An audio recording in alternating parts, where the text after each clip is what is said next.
Ladies and gentlemen, thank you for watching today or being a part of this live. Today we have Aaron Miller all the way from the nation's capital. We're going to be talking about the wonderful world of exporting. Aaron, take it away. Thank you, Zach. Very excited to be here at Hatch today in August, and glad that I'm not coming down here on a weekend and getting caught in all that beach traffic. But as Zach mentioned, my name's Aaron Miller. I work for George Mason University and a sponsored program called the Small Business Development Centers. We have 29 offices around the state of Virginia that provide a range of services for small businesses and entrepreneurs. I do the international trade for the whole state. We are in every single state in the country, and the State Department has even authorized a rollout through much of the Western Hemisphere as well. So I'm trying to make this relevant to the Virginia companies that are here today, as well as perhaps others that are watching it in another state. You might be able to access these resources through a different partnership. Let's see.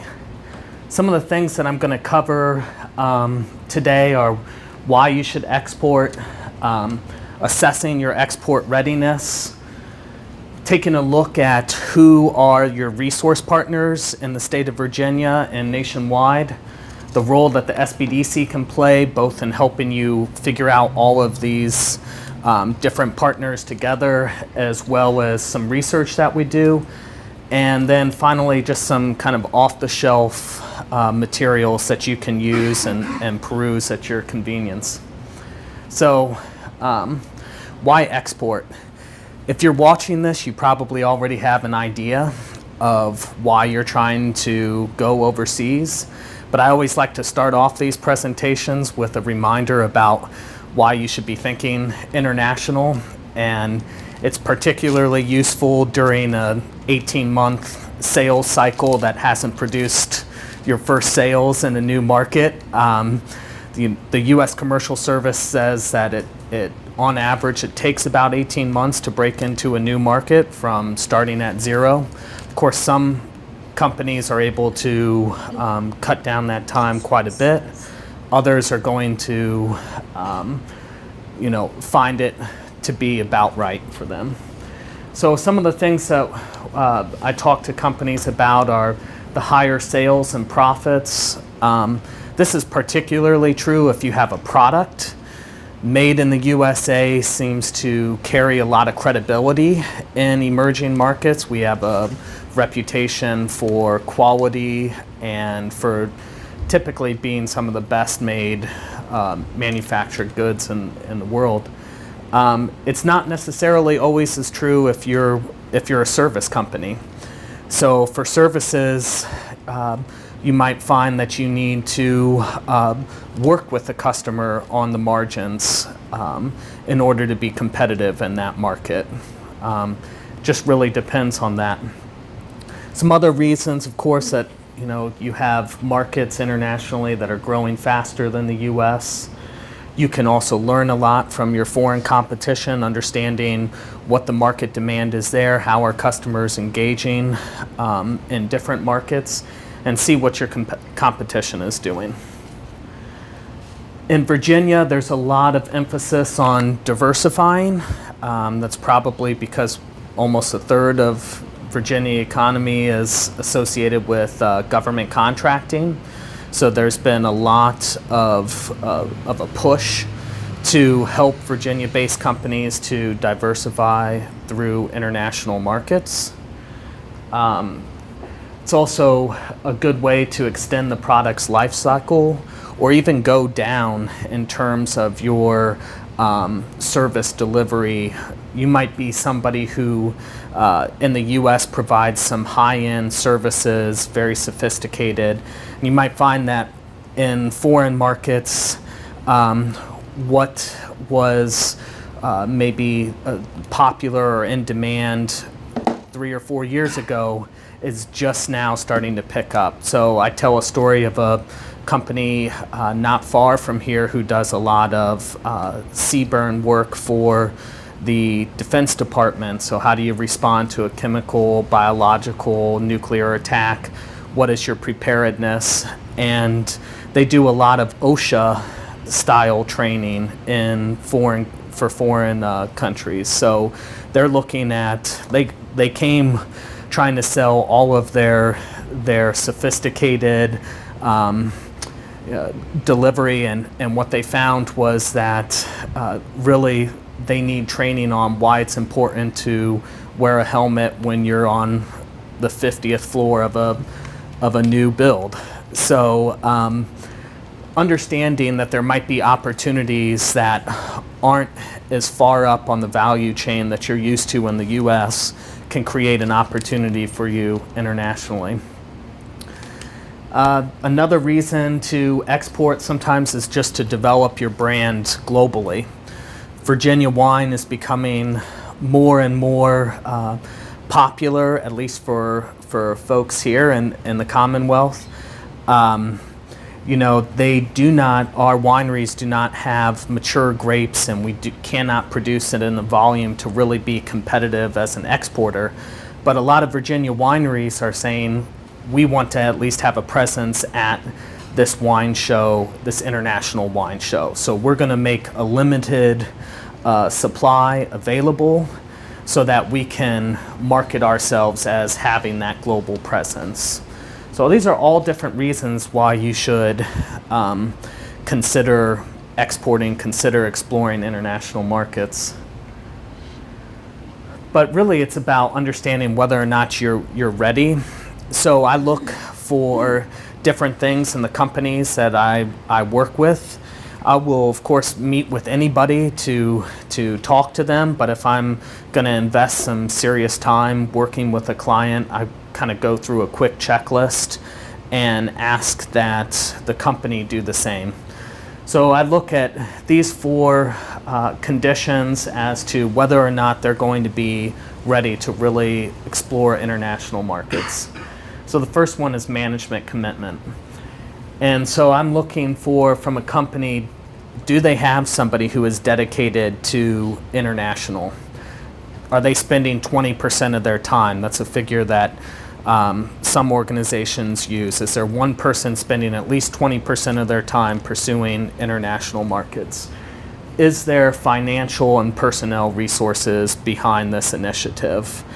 And does that match with the expectations that your foreign customer would have? So if you're working trying to expand internationally, but you have an intern doing all of your global engagement, well, that's probably not a recipe for having sustained international success. Most foreign customers and partners would want to have direct access into the higher level, the president, the CEO, the founder of the company, or at least somebody who is a VP of business development. So really allocating the time, the resources for somebody who's going to make it their job to get into that market. And to set goals within that. So, you can kick around ideas and try to go global for a long time, but it's really something that you should set benchmarks and try and work towards, whether that's a goal of meeting a foreign delegation, going on a trade mission, speaking with different partners here locally. There's a number of ways that you can start that process and measure it. And I think that's really important, because you can spend a lot of time and not go international, or you can really set up a process that you can measure your progress by. Another thing that we look for with companies is, do you have that in-depth product or service expertise? So if you are new to this market and you're trying to get a cheaper price and you're selling just on an assumed price advantage, that might or might not be a good strategy. It's probably going to be very hard to beat a Walmart or something if you think that you're going to identify a source and for a manufacturer of something and sell it at a lower price to a foreign agent or distributor. Probably not a good business strategy to pursue. I look at those who have had success internationally. They're usually really well entrenched with their industry, their subject matter experts, they're leaders in their field, and they're able to articulate that to an international audience. And it also takes understanding what is going to be your competitive advantage overseas, what's going to make you different from what's already there in the market. A lot of times there could be, we talk about competing on price, and that's usually not a good approach for a U.S. company to compete on price. So what is it going to be? Is it going to be, how are you going to articulate that your quality, the quality that you can provide to your customer, is so much better that they should consider working with you? So how do you quantify that? How do you present it and articulate it to a foreign buyer? How do you develop that trust and convince them that this is what they could benefit from? And of course, it's always about identifying what customer segments you're really going to target. So you can see that within these large headline growth numbers, you can see this sector is booming, and you might think, oh, I have a great opportunity here. But within that segment, who is the customer that's going to be your right fit? A lot of times I'll work with new to export companies that say China or India is growing so fast. Well, what kind of growth is it? And what does your product or service address? If your product or service is really a niche and is geared towards a high or middle class person or company, how does that fit with India if their growth is really contributed by bringing that bottom third out of poverty? So you can have this huge headline number, this growth number, but that might not be the market that you're really set up to serve. So understanding that is key. Of course, I always look whether or not the company has adequate financial resources. So you look at firms, if you are going international, and I mentioned the sales cycle can be much longer. Do you have enough money? Do you have enough sales going on that you can support that, where it might be net 60, net 90, net 180 days before you get paid on something internationally?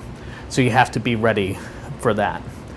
And then do you have the capacity and capability to produce the volumes that you need, right? So you don't want to be in a situation where you have a purchase order and you're unable to fulfill that purchase order. So where to start? I usually like to advise companies here in Virginia to get started early, to understand what all the different partners do in this process as well. So we have in Virginia and much of the US, we're lucky to have a number of different free or highly subsidized resources that can help you get started and expand overseas. From the federal side, we have the US and Foreign Commercial Service. Maybe some of you have heard about the U.S. Export Assistance Centers. These are the same, this is the same organization. They help customers, or they help Virginia-based companies to get in touch with customers worldwide. So we're in all of the embassies. The U.S. Commercial Service will have a foreign service officer in all of these embassies around the world that are there to help you, whether it's find a representative or an agent in country to help you vet a buyer or a distributor. So you might have a situation where you think you've met a really good person to represent you in, let's say, Colombia, but you don't know them. You don't really know who they are. The U.S. Embassy can help you to vet that person in country for you. And they do this for a very nominal fee. So most of the time for small and medium-sized companies, the first time you're using them, it's under $500 for this service. A similar service is the Gold Key that they offer, where they go out and set up up to six different meetings for you in market with a potential buyer. So that's another program that you can use, and that's called the Gold Key. XM Bank offers a lot of different financial products. So from working capital guarantees to protection against non-foreign or non-payment by your buyer. So there's a product called Export Credit Insurance that allows you to extend open account terms to your buyer while protecting yourself. XM Bank can do that. There is also some in the private sector export credit insurance as well that you can utilize. The U.S. Trade and Development Agency. One reason why I mention them as well is you're here in Norfolk, which has one of the largest ports, or the largest port here on the East Coast. And the U.S. Trade and Development Agency supports reverse trade missions from the emerging markets. So not too long ago, they brought up a delegation from Africa, from East Africa, that were looking for companies that provided services or products related to port expansion. So this is a great opportunity to not leave your city or not go too far, but get to meet a foreign buyer, get to meet government ministers who are there, who are looking to buy U.S.-made goods and services. So the U.S. Trade and Development Agency has a dual mission. One is to support U.S. exports, and the other is to support development goals. So that's how they kind of do this. And it's also great for service companies as well, because they offer different feasibility studies that you can bid on as well. So it's a good agency to understand what role they play. But then also state and local partners. So we know here in Virginia, we have the Virginia Economic Development Partnership. I'm sure many of you know Jordan Watkins here, who's based out of Norfolk. But they have a range of different programs. Many of them might seem very similar to the U.S. and Foreign Commercial Service, but there are differences, and understanding those differences and how to engage them and what might be strengths and weaknesses is part of your job when you're exploring international expansion. So I can say that from Virginia perspective, VEDP has a lot of different programs. They offer, the state of Virginia has put in a lot of resources there for Virginia companies. And so there are programs called like the STEP grant, which is State Trade Export Promotion Grants, that help you to that offset the costs for you to go to a trade mission. So it might be that you get $5,000 from the state of Virginia to go to a trade mission. That's something that the state offers. That's something that many states offer. Now, trade missions are also run by the U.S. and Foreign Commercial Service, but they don't typically have those same resources to offer you. However, there's really no replacement for the brand of the U.S. Embassy in country. So there's going to be times where you have to, and I would say always, utilize both resources, because it might be that your state has some extra resources to give you here up front, but when you're in country and you want to meet with different foreign government officials, chances are that the U.S. Embassy is going to have a much better pulse on what is going on there in country, whereas the state of Virginia is going to use different consultants there in country. So I recommend using both and understanding what your ultimate objective is and how do you go about that. And then I also think it's good to understand what is their motivation, how are these government organizations measured, right?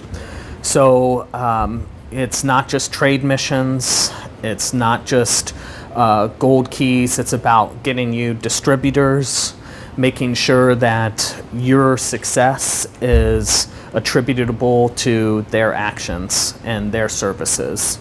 So understanding what that is helpful not only in being successful, but in establishing a relationship with your government resource partners. When you know that their success is measured by did you go to England and sign a new distributor? That's a good thing to know that you can tell them, you can build that relationship with your resource partners in that way. We're also here in the city of Norfolk, where many of you know Sandra Choi, who's done a lot on for the city in terms of helping them expand internationally, helping companies based out of the city to expand internationally. So always look into what your cities are doing as well, because there could be resources there. I'll just put in a little bit about what I do and how I help companies. I have limited resources. I don't have a network of embassies or consultants around the world, but I help Virginia-based companies understand what those resources are out there, how to access them, how to leverage them, when to do it. I talk about, how do you know when a government resource, how are they motivated? How do you access them? I serve as a resource for you on that.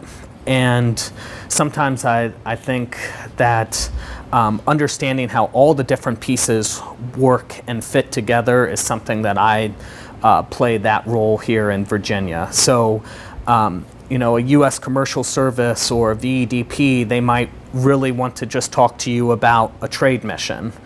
Well, that's only one aspect of going global, of going internationally. So looking at these other combinations, or they might say, we really want to do this trade mission to country X, but they don't have a strong presence there. I help you to figure out what that landscape is in terms of that. We also spend a lot of time in making sure that you're able to be an issue spotter. And by that I mean, are you looking at your business from an international standpoint in that kind of big picture, holistic way? Do you need assistance, whether it's from a financing point of view, or do you need a freight forwarder or a customs broker who's going to help you to do that, or legal advice? We help you put together that team in place so that you're taking a look at your business from all the different angles and not just about sales or not just about compliance. We really try to be an ongoing source of guidance for you. So I'm typically best engaged when you come to me earlier in the process and I can help you build out a plan, versus if I need to jump in and help you because your shipment got stuck in customs. I'm not going to be that guy necessarily. I can help you to find those people, but it's always better that we do some preventative work up front and have a plan and make sure that people are aware of your objectives and what you're trying to do in that market prior to there becoming a problem. And then I wanted to kind of talk a little bit about some of the research that I do through George Mason University. So last year, the state of Virginia, with some new funding, started a program to sponsor research that is conducted at the university level by universities around the Commonwealth. And I head this up for George Mason University. So I've put together we did 11 programs that 11 companies last year that qualified for this program. We did 15 total last year, but 11 of them were under this special initiative, which was continued this year. So you can see the diversity of different companies that we worked with. A couple of them are here in your incubator as well in Hatch. But there's a wide range of companies that we worked with, as well as markets and sectors. Some of the work that we focused on was really about how do you prioritize markets. So for some of these companies, they were already active internationally. They already had existing sales, but they wanted to get into a new market. So how do we help them to do that? How do we come up with a way for them to prioritize based not only on the opportunities in that country, but matching them up with the resources that are on the ground here in Virginia? So is there a special relationship that Virginia has with this country? Maybe it's a great in-country consultant that VEDP has, or maybe it's a strong embassy, or maybe there's a large trade mission going on with the governor, and there's going to be a high-profile opportunity to sell your goods or services there. So kind of matching what is it on the ground in that market, as well as what are the resources here in the state of Virginia. And then we've also done things like projects that were for government IT contractors. So these are a little bit more challenging because we start to work with a government contractor that maybe IT can be so agnostic and play in so many different sectors. So how do we create or craft a value proposition for a company around their capabilities and their past performance? So we looked at different verticals that they were successful in here in the US and tried to position them as subject matter expertise that could deliver that same sort of value to either a foreign government or a commercial partner overseas. I think that's, so happy to talk with you more about this. My team that I have right now, I have 6 graduate and undergraduate researchers who I manage, and they have a great background. So linguistically, we pull from, they have Vietnamese, Russian, Portuguese, Spanish, French, Korean, Arabic, and English. So these are, a number of them are foreign born. Most of them are foreign born. But a number of them are English speakers as well, native English speakers. So if there's work that you're looking for in terms of primary research, that we're able to deliver for you in these markets. Most of my engagement is it's roughly 100-hour engagement. Sometimes it's more or less based on the need. We work with companies to develop a scope of work. So once you've been accepted into this program, we've had a conversation or two, you've been accepted into this program, we develop a scope of work. And that's really about what are you looking to accomplish through this research project. What are the questions that you're looking to get answers to? And we have a phone call with our researchers, or if it's up in Northern Virginia, we do it in person. And we sit down with the company, we listen to what makes you different, how are you going to sell international, what is the profile of your company, and then we kind of tease out in an iterative process the kinds of work, the kinds of questions and inquiries that you're looking for us to address for you. We then state that scope of work, send it to you to get your sign off, and then we're off and running. And so typically we do about 60 to 70 hours of research on your questions. So that's why it's important up front to really nail down your scope so we're on the right track and we're not investigating something that wasn't well defined up front. But then we send it to you, you have a chance to review it and add comments. We can then pivot at that point. So maybe we want to dig deeper into one or two markets or one or two case studies. We can flush that out for you. Maybe you want to add another market or two to the report. We can do that as well. So some of the examples that I gave you on the previous slide kind of speak to that, right? So we've done we did one for a telecommunications consulting firm that had offices in Brazil and Mexico, and they said, well, we have a good sense of what's going on in Latin America, but we don't know anything about what's going on in the South Caucasus region about when it comes to 3G and 4G. So can you give us just some idea of what the market opportunities are there? We've worked with other software companies that said, we know which markets we want to be in, but we want to understand more about who is our competition there, who are the major players, who are the subcontractors, what are the different trade shows and conferences that are going on in these markets that I might be able to get involved. Sometimes we're able to find old lists of attendee lists for these conferences as well, or create kind of a landscape of different competitors in that market. It's really depends on what you're seeking from us. After we produce this research, it's yours.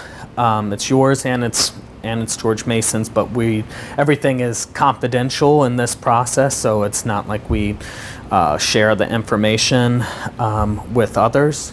But then it's about strengthening that handoff to your go-to-market partners, and this is where I will continue to play a role in making sure that you have an idea then of how do you work with Ex-Im Bank at this point, or how do you access these resources from the Virginia Economic Development Partnership or the U.S. and Foreign Commercial Service to do that. And it might be that you just want to get things started first by just kind of looking through the internet and seeing what sorts of resources are there to see before you start reaching out. So I've kind of put a few of these things together. A basic guide to exporting kind of walks you through the different resources and that you'll need and that you should be familiar with in terms of terms or financing. It walks you through the whole spectrum of exporting. It's a good book to have just as a reference for you. And I know that both experienced and new to export companies utilize that. I also recommend the Sba Export Planner. It's a fillable PDF. Kind of walks you through the same thing, but allows you to save that. So it's reading as well as being able to fill in a plan that you develop that's customized for your business. Another resource that I use quite frequently is the Country Commercial Guide. This is put out pretty much every year. Sometimes some of the embassies or markets do it every other year, but it's a report that is done by the embassy in that country, and it identifies first what are the sectors that have the most potential in that market. So if there's a great opportunity in Vietnam for construction companies, that's going to be right there in the Country Commercial Guide. And that allows you to get a sense of, is my intuition right? Am I in the right ballpark? It's a great place to start. It also provides a lot of information about the market, about some of the difficulties and opportunities that exist there, as well as the resources. So it's always the first thing that I go to. If you just go to www.export.gov/whatever country that you're interested in, it'll take you to a home page, and then you can find that country commercial guide. So if you're interested in the UK, Spain, Brazil, all of them are set up in that same way. And this is always free for you. And then there's a new research program called Top Markets Reports. And this kind of breaks it down more by sector. So it might look at the automotive sector, or it might look at renewable energy, IT, construction, you name it. There, aerospace, all of these different sectors, and it'll look at it from that globally. What are the opportunities in that sector? So I'd recommend that as well if you're just getting started and kind of want to see what is out there. Export Virginia, this is VDP's website. They also have a lot of information. There's a ton of videos about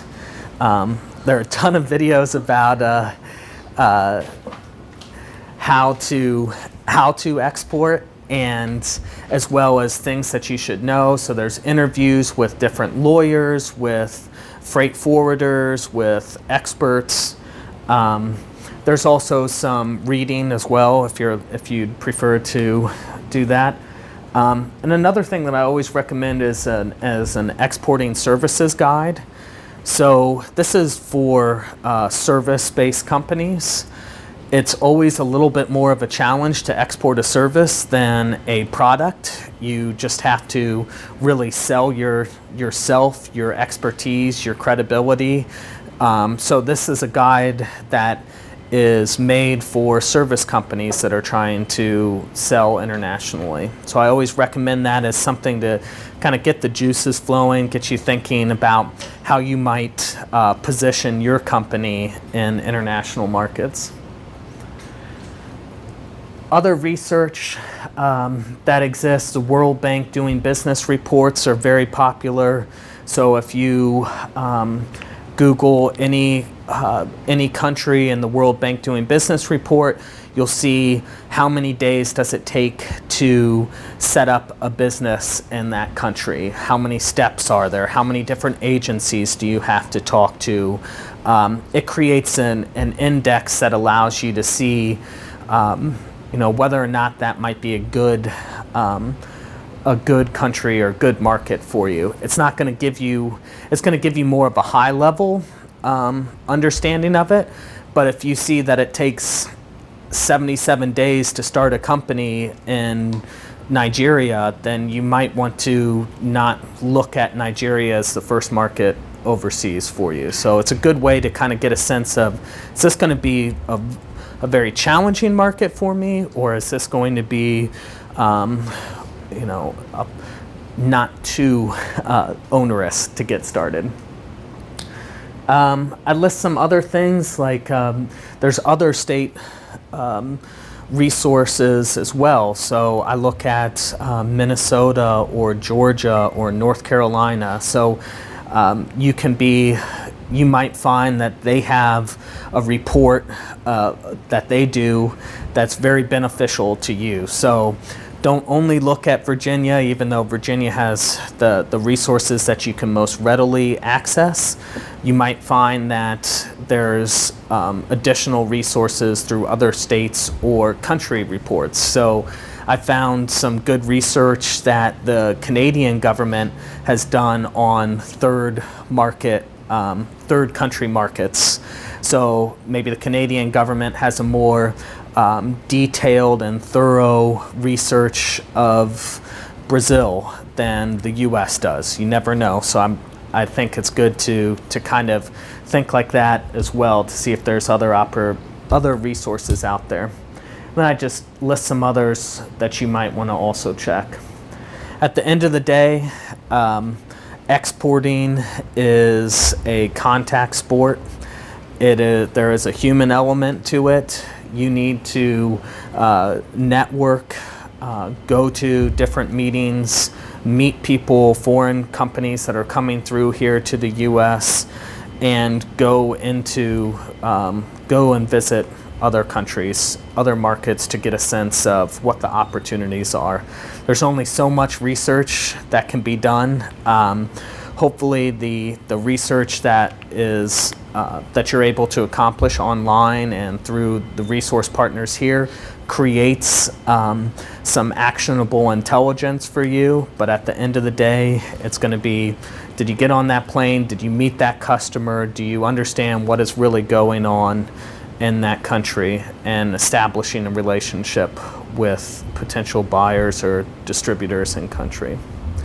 So with that, that's my presentation. I don't know if I'm happy to answer any questions that you might have, or take it from there. Yes. The research that you do for these other companies, is that a free resource that you provide through the state? Yes, it's free research that I provide from George Mason University. So what would happen was you would have an application. I could send you an application. A couple of the companies here in Hatch are working with me, or have worked with me on this research. I'd send you an application. I'd send you a generic scope of work that we would use just for the application process. And then I'd sit down with you and really get to understand what your business or service is. And we would develop a scope of work through our first phone call with the research team that we'd have. So every company has to be approved for it. But even if, and it's, I haven't had a problem getting companies approved for the research. They'll want to know that you have existing customers, that you're established. So it's not just for somebody who says, I don't know, maybe I'm doing a business in this or that. But if you meet those kind of minimum, like I'm established, I have existing customers, this is my interest, that's typically enough to get the ball rolling. And because I'm able to employ these other researchers, we do, if it's not an 100-hour engagement, but you want a shorter engagement, we can always talk about what that might look like for you. One of the things, and again, how I mentioned about understanding how these different government resources are measured, one of my metrics is time spent adding value to your business. So we have a threshold of more than 5 hours. If I do more than 5 hours of value-added services, then that's one of the things that I'm measured on. So again, they want to see that I'm working with companies in a sustained fashion. So we could always do shorter research engagements if that is of interest as well. Yeah, Brendan. How much do you take into consideration not just the market that you're looking at, but the politics of the country, the ease of doing business in terms of government regulations and maybe currency issues that you might deal with? And I mean, that seems like it might be more generic, sort of like, don't do business in this country because you're not going to get your money out, or what. Right. There may be some issues like that. And then and what do you know about also like taxation issues with doing business in other countries and how that affects your business here? Yeah, so we definitely take a look at regulations and the ease of doing business. That's typically like the first cut of, or the first funneling aspect of market prioritization and selection. So if a country's rated very poorly on IP protection or regulations and ease of doing business, then I would say that you would have to have a stronger rationale for why that is the market for you. And so we definitely always look at that.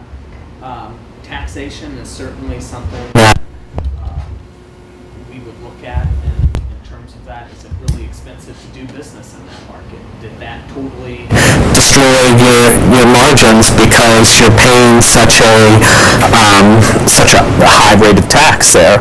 Or is it something that domestic competitors also face as well?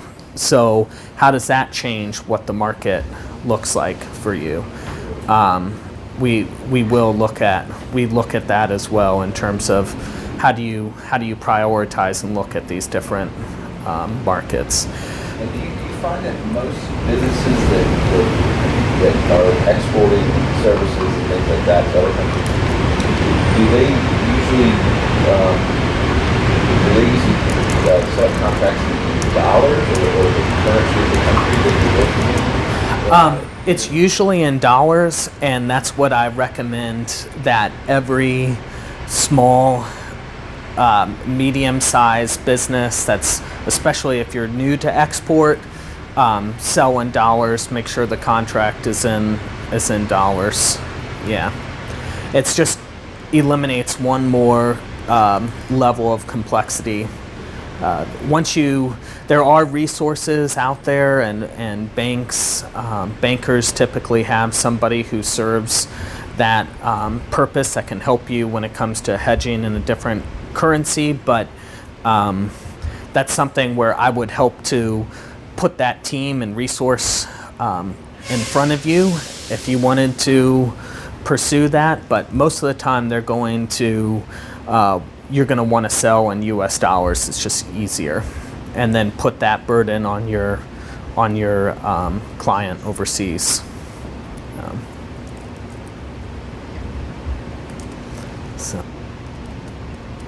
All right, thanks. Thank you.